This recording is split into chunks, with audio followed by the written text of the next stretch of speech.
iQOOവിൻ്റെ പുതിയ ഫോണായ iQOO Z6 എത്തിയിരിക്കുന്നു. iQOO Z6 water drop style notch ഡിസ്പ്ലേയുള്ള ബോക്സി ഡിസൈനും പിന്നിൽ ഒരു ചതുരാകൃതിയിലുള്ള ക്യാമറ മൊഡ്യൂളുമാണ് ഉള്ളത്. ബ്ലൂ, ബ്ലാക്ക് എന്നീ കളർ വേരിയൻറ്റുകളിൽ ഫോൺ ലഭ്യമാകും. 3 സ്റ്റോറേജ് വേരിയൻറ്റുകളിലാണ് ഫോൺ അവൈലബിൾ ആയിട്ടുള്ളത്. 4GB റാം, 128GB സ്റ്റോറേജിൻ്റെ വില 15,499 രൂപയും 6GB റാം 128GB റോം വേരിയൻറ്റിൻ്റെ വില 16,999 രൂപയും 8GB Ram 128GB Rome storage വേരിയൻറ്റിൻ്റെ വില 17,999 രൂപയുമാണ്. HDFC ബാങ്ക് ഓഫറും ഈ ഫോണിന് അവൈലബിൾ ആണ്.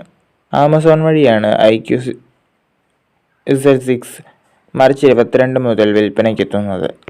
120 Hz റിഫ്രഷ് റേറ്റും 240 Hz ടച്ച് റെസ്പോൺസ് റേറ്റോടും കൂടിയ 6.58 ഇഞ്ച് സ്ക്രീനാണ് ഉള്ളത്.